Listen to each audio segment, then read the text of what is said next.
नमस्कार। तो आज हम बात करने वाले हैं क्लास 12th मैथ्स के एक बहुत ही बेसिक लेकिन बहुत ही जरूरी चैप्टर की, संबंध और फलन।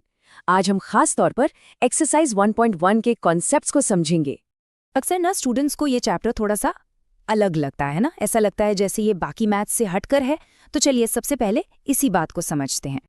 ये एक बहुत आम सवाल है जो मन में आता है कि भाई ये चैप्टर तो पहला है, लेकिन ज्यादातर टीचर्स इसे साल के आखिर में क्यों पढ़ाते हैं? क्या ये सच में बहुत मुश्किल है? तो देखिए, बात मुश्किल होने की नहीं है।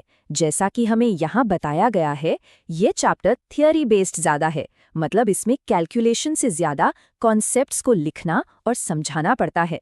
पर चिंता मत कीजिए, हम इसे एकदम आसान बना देंगे। तो चलिए फिर शुरू करते हैं बिल्कुल बेसिक से। आखिर मैथ्स में इस संबंध या रिलेशन का मतलब क्या होता है? इसे समझने के लिए अपनी रोज की जिंदगी के बारे में सोचते हैं। एकदम आसान भाषा में कहें तो संबंध का मतलब है बस एक कनेक्शन, एक जुड़ाव। जैसे दो लोगों के बीच दोस्ती का रिश्ता या एक टीचर और स्टूडेंट का रिश्ता। ये बस दो या दो से ज्यादा चीजों को आपस में जोड़ता है। अब मजेदार बात यह है कि हम इस जुड़ाव को दिखाते कैसे हैं। देखिए, आम जिंदगी में तो हम दोस्ती या परिवार जैसे शब्द बोल देते हैं, लेकिन मैथ्स में हम इसे और ऑर्गेनाइज तरीके से लिखते हैं, जैसे सेट बिल्डर फॉर्म या रोस्टर फॉर्म। ये और कुछ नहीं, बस उस रिश्ते के नियम बताने के तरीके हैं।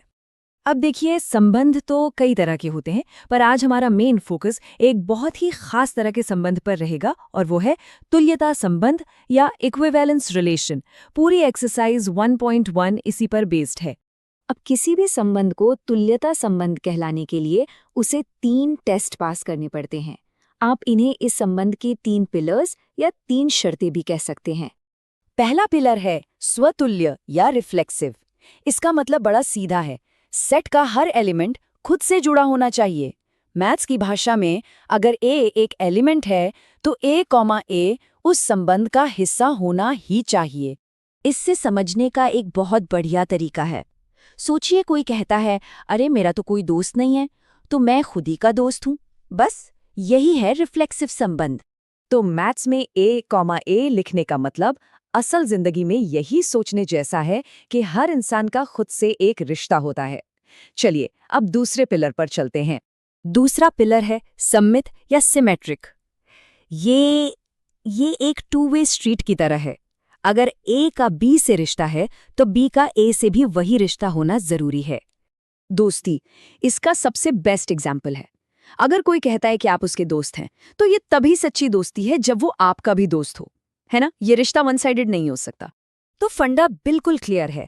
मैथ्स में जो रूल है कि अगर a, b है तो b, a भी होना चाहिए, वो असल में दोस्ती के 2 वे नेचर जैसा ही है। और अब आता है हमारा तीसरा और आखिरी पिलर, संक्रामक या ट्रांजिटिव। ये एक चेन बनाने जैसा है। मतलब अगर a का b से कनेक्शन है और b का c से, तो फिर a का c से भी डायरेक्ट कनेक्शन होना चाहिए। ये एनालॉजी इसे बहुत अच्छे से समझाती है। आप अपने दोस्त के दोस्त से मिलते हैं और फिर आप दोनों भी एक दूसरे को जानने लगते हैं।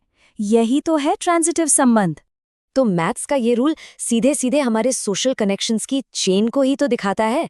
एक कड़ी दूसरी से जुड़ती है और एक नया रिश्ता बनाती है। तो अब सबसे जरूरी बात, जब कोई संबंध इन तीनों टेस्ट को पास कर लेता है, मतलब वो रिफ्लेक्सिव भी है, सिमेट्रिक भी है और ट्रांजिटिव भी है, तब और सिर्फ तभी हम उसे तुल्यता संबंध कहते हैं। तीनों का होना जरूरी है। चलिए, थ्योरी तो बहुत हो गई, अब फटाफट से एक रियल एग्जाम्पल देखते हैं कि ये सब असल में काम कैसे करता है। ठीक है, तो मान लीजिए हमारा संबंध है x और y एक ही जगह काम करते हैं। चलो इसे टेस्ट करते हैं। पहला रिफ्लेक्सिव टेस्ट, क्या कोई इंसान खुद के साथ एक ही जगह काम करता है? भाई जाहिर है, तो ये रिफ्लेक्सिव है। दूसरा सिमेट्रिक टेस्ट, अगर x y के साथ काम करता है तो क्या y x के साथ काम करता है? और ये बिल्कुल एक ही ऑफिस में है, तो ये सिमेट्रिक भी है। तीसरा ट्रांजिटिव टेस्ट, अगर x y के साथ काम करता है और y z के साथ काम करता है, तो क्या x और z भी एक ही जगह काम करते हैं? हाँ, वो सब एक ही ऑफिस के कलीग हुए, तो ये ट्रांजिटिव भी है। और क्योंकि इसने तीनों टेस्ट पास कर लिए, तो नतीजा क्या है? ये एक तुल्यता संबंध है। और देखिए, ये सिर्फ मैथ्स का सवाल नहीं है, ये दिखाता है कि हम जो भी कॉन्सेप्ट सीख रहे हैं वो हमारी रियल लाइफ से कितने गहरे जुड़े हुए हैं। और ये हमें एक बहुत ही दिलचस्प सवाल पर लाता है। दोस्ती और साथ में काम करने के अलावा हमारी रोज की जिंदगी में ऐसे और कौन से तुल्यता संबंध हो सकते हैं